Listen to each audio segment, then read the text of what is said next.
بسم اللہ الرحمن الرحیم۔ السلام علیکم ناظرین، اردو ٹائمز یو کے میں آپ کا میزبان عبدالرحمن، اور آپ اس وقت موجود ہیں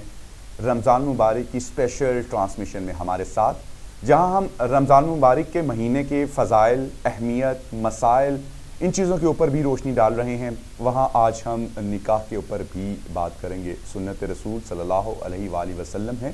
نکاح کے تمام پہلوؤں پر روشنی ڈالنے کے لیے ہمارے ساتھ ایک مرتبہ پھر عالم دین مفتی عبدالقوی صاحب موجود ہیں۔ مفتی صاحب، نکاح کے موضوع کے اوپر بات کریں گے۔ سب سے پہلے تو میرے ناظرین یہ جاننا چاہیں گے کہ یہ نکاح عرفی کیا ہے، اس کا کیا مطلب ہے؟ دیکھ، بات یہ ہے کہ اسلام جو ہے نا، چونکہ عربی زبان کے اندر ایک لغوی ترجمہ ہوتا ہے، ایک اصطلاحی ترجمہ ہوتا ہے، ایک عرفی ترجمہ ہوتا ہے، جسے ہم کہتے ہیں عرف عام میں۔ نکاح کے حوالے سے بھی یہی ہے۔ نکاح کا لغوی معنی ہے باہمی طور پر جوڑ کا ہونا، باہمی طور کے اوپر قربت کا ہونا، باہمی طور پر ایک دوسرے کے قریب تر آنا، باہمی طور پر ایک دوسرے کے لیے جائز ہونا، یہ ہے نکاح کا لغوی معنی۔ اور شرعی معنی وہی ہے کہ النکاح عقد ینعقد بالایجاب والقبول۔ نکاح جو ہے ایک کنٹریکٹ کا نام ہے۔ میرا بھی اس بارے میں جو فتویٰ آیا تو کچھ لوگوں کی طرف سے بات ہوئی، علماء کی طرف سے تو نہیں ہوئی، کیونکہ ان کو پتہ تھا کہ مفتی صاحب جو کچھ کہہ رہے ہیں یہی فقہ کہہ رہی ہے اور یہی نکاح کی تعریف ہے۔ نکاح ایک کنٹریکٹ کا نام ہے، معاہدے کا نام ہے، اور یہ بالایجاب والقبول یعنی محترم اور محترمہ کی رضامندی سے منعقد ہوتا ہے، اور اس کے لیے شرط یہ ہے کہ کم از کم 2 گواہ موجود ہوں۔ اور نکاح عرفی کیا ہے؟ جو اس ملک کے اندر، اب خدا نخواستہ ہم دیکھتے ہیں کہ ہمارے پاکستان کے اندر بچپنے کا نکاح ہوتا ہے۔ اب حالانکہ اگر اس کو دیکھا جائے تو میں یہ کہوں گا کہ یہ کوئی شرعی نکاح نہیں ہے، کیونکہ شرعی نکاح یہی ہے جس کو قرآن نے کہا کہ محترم بھی عاقل و بالغ ہو، محترمہ بھی عاقل و بالغ ہو۔ اور نکاح جو اسلام کے اندر ہے وہ یہ ہے کہ جیسے ہی نکاح ہو فوراً رخصتی بھی ہو جائے۔ اور بچپنے کے نکاح کا کیا معنی؟ 2 سال کی بچی، 3 سال بیچاری بچی، 4 سال کی بچی، پھر وٹے سٹے کی بنیاد پر۔ یہ نکاح عرفی جو ہے نا، اگر تو ہے شریعت کے مطابق پھر تو درست ہے،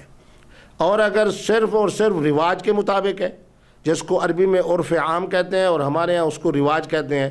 تو اس کے بارے میں میرا رسالہ بھی آ چکا ہے کہ یہ نکاح منعقد نہیں ہوتا۔ اس عرفی نکاح سے ہمیں دور رہنا چاہیے، ہمیں وہی نکاح کرنا چاہیے جو ہماری فقہ میں ہے،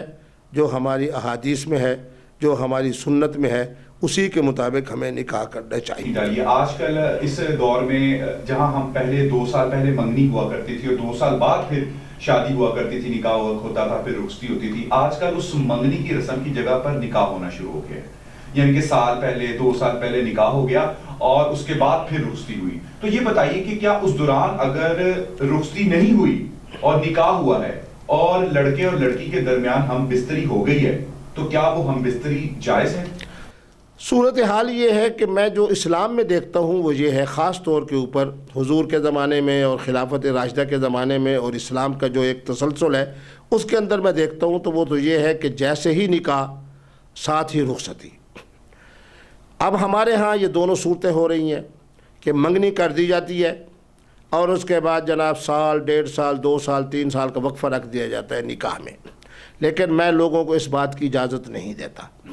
میں ان کو یہی کہتا ہوں کہ شرعی طور کے اوپر یہ منگنی کی کوئی حیثیت نہیں ہے، یہ ایک وعدہ ہے، دعا خیر ہے۔ پھر آپ لوگ ایک دوسرے سے جناب علیحدہ ہو جاتے ہو، وہ سارا وعدہ خلافی ہو جاتی ہے، ویسے یہ منافقت کی علامت ہے۔ تو آپ لوگ کیوں منافق بنتے ہیں؟ ایک اسلامی کام کر رہے ہیں، نکاح حضور کی سنت ہے، اور درمیان میں انداز جو ہے وہ منافقانہ ہو جائے، جی دعا خیر ہو گئی، منگنی ہو گئی، کچھ مدت کے بعد جناب پھر آپس کے اندر معاملات الجھ گئے اور اس کی وجہ سے جناب منگنی ٹوٹ گئی، تو یہ ٹوٹنے والا معاملہ اسلام کو پسند نہیں ہے۔ بہتر یہ ہے کہ آپ منگنی کی بجائے نکاح کر لیں۔ اب آپ نے بڑا عمدہ سوال کیا، میرے سامنے 20 ایسے مسائل آئے کہ جناب اپنا نکاح ہو گیا، نکاح ہو جانے کے بعد ماشاءاللہ آج کل کے زمانے میں محترم اور محترمہ جو ہے 21ویں صدی میں ہے، تو ان کا آپس میں ملاپ شروع ہو گیا، اور وہ جناب گاڑی آ گئی، گاڑی کی فرنٹ سیٹ میں محترمہ کو بٹھا دیا،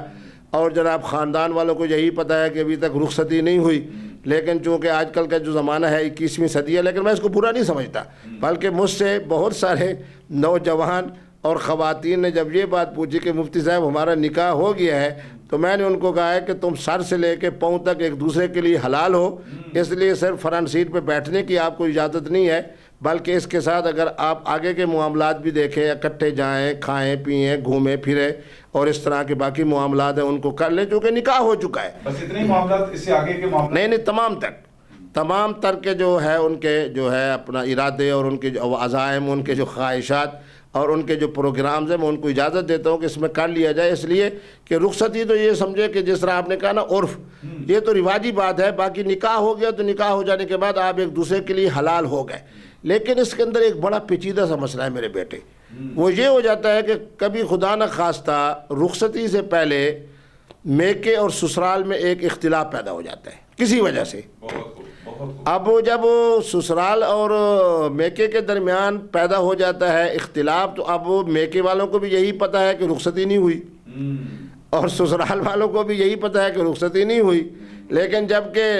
محترم اور محترمہ کو یہی پتہ ہے کہ رخصتی ہو چکی ہے اور حقیقت کے اندر بھی رخصتی ہو چکی ہے، تو اس صورتحال کے اندر بڑی عجیب سی کیفیت، اس طرح کے میرے پاس جب اسلامی عدالت میں جناب معاملات آتے ہیں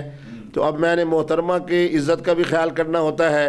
کیونکہ محترم کے جو جذبات ہیں وہ تو اپنی جگہ پہ، محترمہ جو ہے اس کے مستقبل کو دیکھتے ہوئے پھر میں ان کو یہی بات کہتا ہوں کہ آپ نے اسی بات کو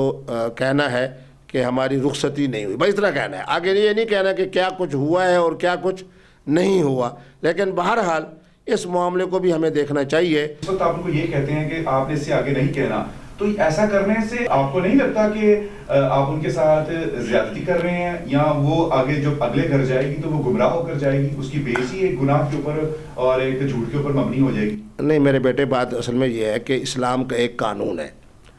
کہ ایک بڑی غلطی ایک چھوٹی غلطی۔ میری وہ بچی جس کا نکاح ہوا اور اس نے جرأت کے ساتھ، محترم اور محترمہ نے تمام معاملات آپس میں کر لیے، اس صورتحال کے اندر اب وہ میری بچی جو ہے اب اس کی علیحدگی ہو رہی ہے برادری کی وجہ سے، خاندان کی وجہ سے، یا تو بہت سارے معاملات ایسے بھی ہوئے ہیں کہ برادری کے اندر اختلافات پیدا ہوئے ہیں، تو بچی نے جرأت کے ساتھ کہا کہ میں ہر حالت میں جہاں نکاح ہوا میں وہی رہوں گی۔ میں پچھلے دنوں کے اندر بہت ایک اچھا میرے سامنے کیس آیا، میں نے اس بچی کا ماتھا جا کے چوما، اس نے کہہ دیا جی بات یہ ہے کہ جہاں میرا نکاح ہوا ہے نالائق ہے، اچھا ہے، اور جناب کیسے آپ کے ساتھ صحیح اس کا زندگی معاشرت ہے نہیں ہے، میرا والد جو ہے ناراض ہے یا میری والدہ ناراض ہے، اور ساس اور سسر کے معاملات ہیں، یہ سارے معاملات آپ کے ہیں، میرا نکاح ہو چکا ہے اور ہر حالت میں نے اسی کے ساتھ مستقبل کی زندگی گزارنی ہے۔ پھر بچی سے جب میں نے پوچھا تو اس نے بہرحال یہ بات بھی بتائی کہ ہماری تقریباً کئی مرتبہ رخصتی بھی ہو چکی ہے۔ بہرحال آخر والدین مجبور ہوئے اور انہوں نے بچی کے کہنے کے مطابق وہی رخصتی کی جہاں بچی کا نکاح ہوا تھا۔ تو بہرحال صاحب علم کو اور صاحب فتویٰ کو بڑا ذہین ہونا چاہیے۔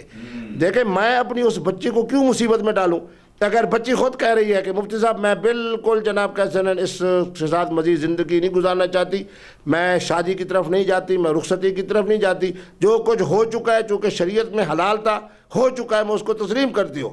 اس وقت میرے اوپر فرض پڑتا ہے کہ مفتی عبدالقوی اپنی ذہانت کا ثبوت اس انداز سے دے کہ ان کے والدین کو یہی بات بتائے کہ صرف نکاح ہوا ہے، رخصتی، لفظ رخصتی استعمال کرے، باقی الفاظ استعمال نہ کرے۔ تو بہرحال ہر چیز کے اندر بڑی حکمت کی ضرورت ہے اہل فتویٰ کے لیے، تو جس طرح کے معاملات ہو اسی طرح کا فتویٰ ہو، اسی طرح کا شریف فیصلہ ہو۔ کیا عیاشی کے لیے زیادہ سے زیادہ نکاح کیے جا سکتے ہیں؟ بختالی اس کو آپ عیاشی کیوں کہہ رہے ہو؟ آپ نے میرا دل دکھایا ہے۔ قرآن تو کہہ رہا ہے لِتَسْكُنُوا إِلَيْهَا، کہ خواتین کو اللہ رب العالمین نے آپ کے لیے سکون کا ذریعہ بنایا ہے۔ اس کی بڑی عمدہ سی مثال ابھی میرے ذہن میں آ رہی ہے۔ قرآن مجید ہمیں یہ بتاتا ہے کہ حضرت آدم علیہ السلام جنت میں تھے۔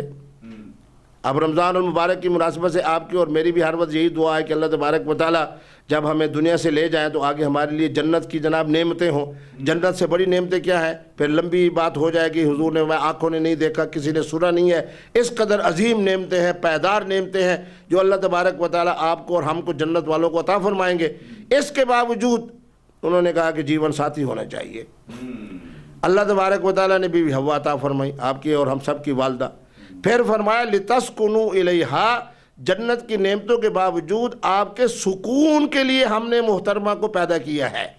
تو اس کا معنی یہ ہے کہ آپ یہ جو لفظ کہہ رہے ہیں یہ میرے مزاج کے خلاف ہے۔ آپ یوں کہہ سکتے ہیں کہ سکون کے حصول کے لیے اگر آدمی ایک سے زیادہ نکاح کرتا ہے، اور میرا تو فتویٰ ہے کہ شادی ایک اور نکاح متعدد، اور نکاح کے بارے میں قرآن کہہ رہا ہے مثنی و ثلاث و رباع، دو دو کی بھی اجازت ہے، تین تین کی بھی اجازت ہے، چار چار کی بھی اجازت ہے۔ تو میری دعا یہ ہے کہ اللہ تبارک و تعالی ہمارے نوجوانوں کو، اور بالخصوص ہماری جو بچیاں ہیں، خواتین ہیں، میرا ووٹ تو ہمیشہ ان کے لیے ہوتا ہے، اللہ تبارک و تعالی ان کے لیے نکاح کو سکون کا ذریعہ بنائے۔ مفتی صاحب یہ بھی بتا دیجئے کہ مردوں کے لیے تو جنت میں بہت کچھ ہے، پورے ہی پورے ہیں، عورتوں کے لیے کیا ہے؟ عورتوں کے لیے اگر مفتی عبدالقوی صاحب ہوں تو میرا خیال ہے کہ خواتین راضی ہو جائیں گی، اس لیے کہ اللہ تبارک و تعالی وہاں جو مرد ان کی خدمت کے لیے دیں گے وہ بھی یقیناً مثالی ہوں گے اور جنتی خاوند ہوں گے۔ اور اگر کوئی اس طرح کا آدمی سمجھتا ہے کہ جناب خواتین کے لیے جنت کے اندر جو اعلیٰ ترین نعمت ہوگی وہ کیا ہوگی، تو بہرحال اللہ تبارک و تعالی بہترین مرد ان کو عطا فرمائیں گے جو ان کی خدمت بھی کریں گے اور ان کے لیے سکون کا ذریعہ بھی بنیں گے۔ جس طرح کی راحت و سکون مردوں کو ملے گی اسی طرح کی راحت و سکون خواتین کو ملے گی۔ لیکن عورت معاش والی عورتیں تو پہلے ہی مردوں سے بڑا خائف ہیں، وہ کیسے جنت میں ایکسپٹ کریں گی مردوں کو؟ نہیں دیکھیں نا، بات یہ ہے کہ آپ یہ نہ سمجھنا کہ وہ دنیا والے مرد ہوں گے۔ دنیا والے مرد کے اندر تو لالچ ہے، یہ جو جہیز کی لعنت ہے ہم اس کی طرف دیکھتے ہیں تو بہت بڑی لعنت ہے۔ اسی طرح جناب مردوں کے اندر ایک طرح کی بہیمیت آ جاتی ہے، حیوانیت آ جاتی ہے۔ میرا تو ہمیشہ اس معاملے میں جو ہے اپنا نقطہ نظر یہی رہا ہے کہ خواتین کے جو جذبات ہیں، خواتین کے جو معاملات ہیں ان کی طرف دیکھنا چاہیے، مردوں کی جذباتیت یا حیوانیت کو نہیں دیکھنا۔